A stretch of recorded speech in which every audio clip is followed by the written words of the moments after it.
تو اس منافق نے جواب دیا کہ اے امام، قرآن کی یہ آیت اعلان نبوت کے دوسرے یا تیسرے سال نازل ہوئی۔ تو امام جعفر صادق نے فرمایا کہ ابھی تو نے کہا کہ قرآن کی یہ آیت اعلان نبوت کے دوسرے یا تیسرے سال نازل ہوئی، تو اب بتا کہ کیا اس آیت میں نازل ہونے سے پہلے اللہ ایک نہیں تھا؟ کیا کہنے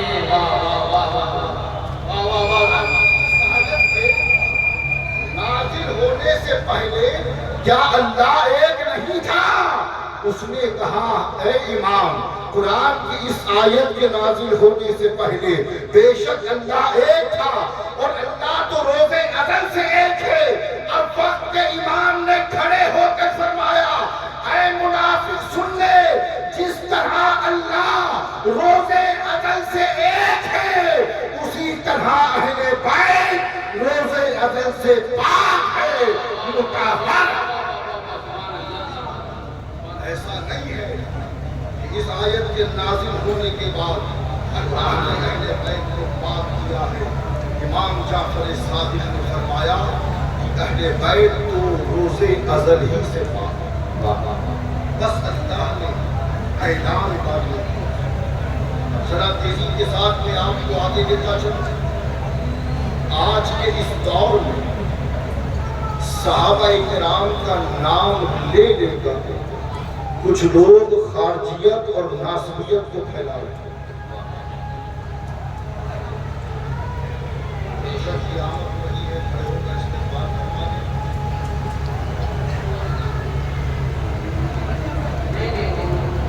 لوگ صحابہ کا نام لے کر امت کو اہل بیت سے دور کر رہے ہیں، اور کیا کہہ رہے ہیں کہ زیادہ اہل بیت کا ذکر نہ کرو ورنہ شیعہ ہو جاؤ گے، ورنہ رافضی ہو جاؤ گے، اہل سنت سے خارج ہو جاؤ گے۔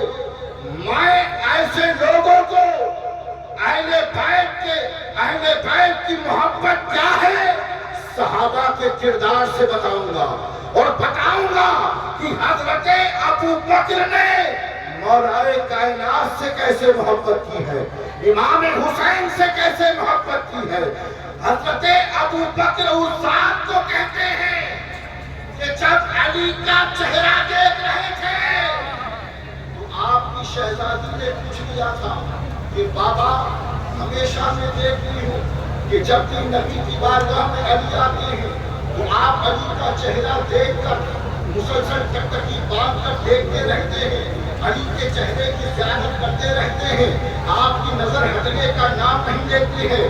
تو حضرت ابو بکر نے کہا تھا کہ بیٹی عائشہ، تم تو صرف یہ دیکھتی ہو کہ میں علی کا چہرہ دیکھتا ہوں، ارے حقیقت تو یہ ہے کہ میں نے نبی کو کہہ کے سنا ہے کہ علی کا چہرہ دیکھنا عبادت ہے۔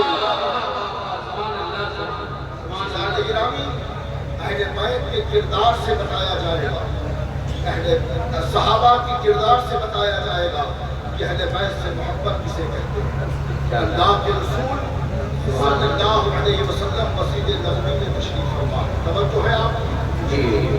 اور اللہ کے رسول اپنے صحابہ کو دین بتا رہے ہیں، اسلام بتا رہے ہیں، شریعت بتا رہے ہیں۔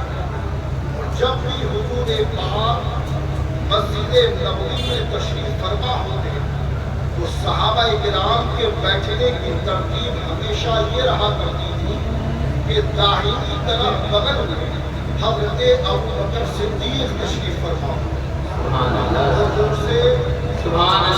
اور بائیں طرف حضرت عمر بن خطاب رضی اللہ تعالیٰ عنہ تشریف فرما۔ اب روایت کہتی ہے کہ اللہ کے رسول اپنے صحابہ سے گفتگو فرما رہے ہیں کہ اچانک دروازے پر مولائے کائنات تشریف لائے۔ اب جیسے ہی حضور نے مولائے کائنات کو دروازے سے اندر آتا دیکھا تو حضور نے سب سے پہلے تشریف فرما صحابہ کرام کی جماعت کو دیکھنا شروع کیا۔ اور روایت کہتی ہے کہ اتنی تعداد تھی اور اتنی بھیڑ تھی کہ مولائے کائنات کے بیٹھنے کی جگہ نہیں۔ تو جب حضور نے علی کو آتا دیکھا تو تمام صحابہ پر نظر دوڑانے کے بعد بغل میں تشریف فرما حضرت ابوبکر صدیق کو دیکھا۔ اب جیسے ہی صدیق اکبر رضی اللہ تعالی عنہ کی نظر حضور سے ٹکرائی تو فوراً کھڑے ہوئے، اور کھڑے ہونے کے بعد مولائے کائنات سے فرمایا کہ اے علی آپ میری جگہ تشریف فرمائیے۔ کیا کہا کہ آپ میری جگہ تشریف فرمائیے۔ اب حضور پاک دیکھ کر مسکرائے اور فرمایا کہ اے لوگوں، فضیلت والا ہی فضیلت والے کو پہچان لیتا ہے۔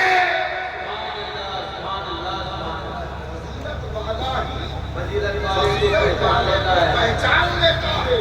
ہم نے عرض کیا یا رسول اللہ، حضرت ابوبکر کی فضیلت تو بہت بلند و بالا ہے، آپ افضل البشر ہیں، آپ اتنے بلند مقام پر ہیں کہ اللہ نے قرآن میں جسے نبی کا صاحب کہا ہے ان کا مقام تو بہت بلند و بالا ہے، ان کی فضیلتیں تو بہت سی ہیں، مگر یا رسول اللہ اگر علی سے محبت کرنی ہو، علی سے پیار کرنا ہو، علی سے عشق کرنا ہو تو ہم غلاموں کے اندر کون سی کوالٹی ہونی چاہیے، ہم غلاموں کے اندر کون سی ایسی فضیلت ہونی چاہیے کہ جس سے پتہ چل جائے کہ بندہ علی والا ہے۔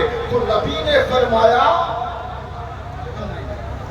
تھا کہ نبی نے فرمایا کہ اے لوگوں، فضیلت والا ہی فضیلت والے کو پہچان سکتا ہے۔ تو بات کہاں تک چلی کہ حضرت ابوبکر کی فضیلت تو بہت ہے۔ ہم نے عرض کیا یا رسول اللہ یہ آپ کی امت کیسے پتہ چلے گا کہ علی سے محبت کرتی ہے، اہل بیت سے محبت کرتی ہے، حسنین کریمین سے محبت کرتی ہے، ان میں ایسی کیا کوالٹی ہو جس کوالٹی کو دیکھ کر پتہ چل جائے کہ بندہ علی والا ہے۔ تو نبی نے ارشاد فرمایا کہ بس ایک کوالٹی کا ہونا ضروری ہے، اگر بندہ حلالی ہوگا تو یقیناً نبی اور آل نبی سے محبت کرے گا، حسنین کریمین سے محبت کرے گا، اور سیدہ کی تعظیم میں اپنی گردن دے گا۔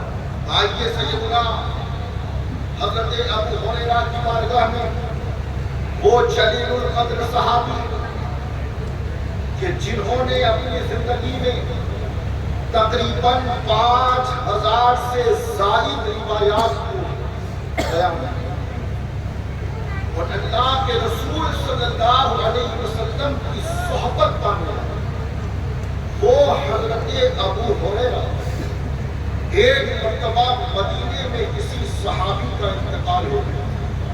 توجہ ہے آپ کی؟ اب ظاہر سی بات ہے کہ نماز جنازہ ادا کی جائے گی، تو روایت کہتی ہے کہ تمام صحابہ اس جلیل القدر صحابی کی نماز جنازہ کے لیے پہنچے، اور جیسے ہی نماز جنازہ ادا کی گئی سارے صحابہ اپنے اپنے گھروں کی اور لوٹے۔ اب یہ جملہ اور یہ روایت دونوں کان کھول کر کے سن لیں۔ جو صحابہ کرام کے نام پر صرف اپنی دکانوں کو چلاتے ہیں اور اہل بیت سے امت کو دور کرتے ہیں، حضرت ابو ہریرہ رضی اللہ تعالیٰ عنہ نماز جنازہ ادا کرنے کے بعد اپنے گھر لوٹ رہے تھے کہ راستے میں کیا دیکھا کہ امام حسین علیہ السلام تھکان کی وجہ سے کہیں تشریف فرما۔ تو جیسے ہی حضرت ابو ہریرہ نے امام حسین کو بیٹھا ہوا دیکھا تو فوراً قریب آئے اور دیکھا کہ امام حسین کی نالین مبارک پر گرد لگی ہوئی۔ اب امام حسین کی نالین پر جب سیدنا حضرت ابو ہریرہ نے گرد کو دیکھا تو کسی اور کپڑے سے صاف نہیں کیا کیا، بلکہ روایت کہتی ہے کہ حضرت ابو ہریرہ رضی اللہ تعالیٰ عنہ نے اپنے امامے کے شملے کا کپڑا پھاڑا اور حضرت امام حسین کے نالین کو صاف کرنا شروع کر دیا۔ اب یہاں دونوں طرف سے محبت ملاحظہ فرمائیے، جب امام حسین نے حضرت ابو ہریرہ کو جب نالین صاف کرتا ہوا دیکھا تو فوراً بازوؤں کو پکڑا اور بازوؤں کو پکڑنے کے بعد فرمایا کہ میرے نانا کے صحابی یہ کیا کر رہے ہو، یہ کیا کر رہے ہو، یہ کیا کر رہے ہو۔ تب حضرت ابو ہریرہ نے نظروں سے نظریں ملا کر کے فرمایا کہ آقا حسین، اگر آپ کی عظمت، آپ کی شان کا اندازہ اگر انہیں ہو جائے تو یہ آپ کے قدموں پر زمین پر نہ رکھیں، یعنی کہ اے آقا حسین، اگر ان لوگوں کو آپ کی قدر و منزلت کا اندازہ ہو جائے تو یہ آپ کو اپنے کاندھے پر لے کر کے چلے، آپ کے قدموں کو زمین پر نہ رکھنے دیں، کیونکہ میں نے آپ کے نانا سے جو آپ کی فضیلتیں سنی ہیں، میں ہی جانتا ہوں کہ آپ کا مقام اور آپ کا مرتبہ۔ عزیزان گرامی، بڑی تیزی کے ساتھ میں آپ کے ذہن کو اولیاء کرام اور صوفیاء کرام کی طرف جانا چاہتا ہوں اور بتانا یہ چاہتا ہوں کہ کس طرح اللہ کے ولیوں نے اپنی زندگی میں ہمیشہ اہل بیت کا ذکر کیا ہے اور اپنے ماننے والوں کو اہل بیت کا ذکر کرنے کی تعلیم دی۔ اولاد محمد سے اللہ تشریف فرما ہے، میں ذکر اس ذات کا کرنا چاہوں گا جسے دنیا محمد اسلامی کہتے ہیں۔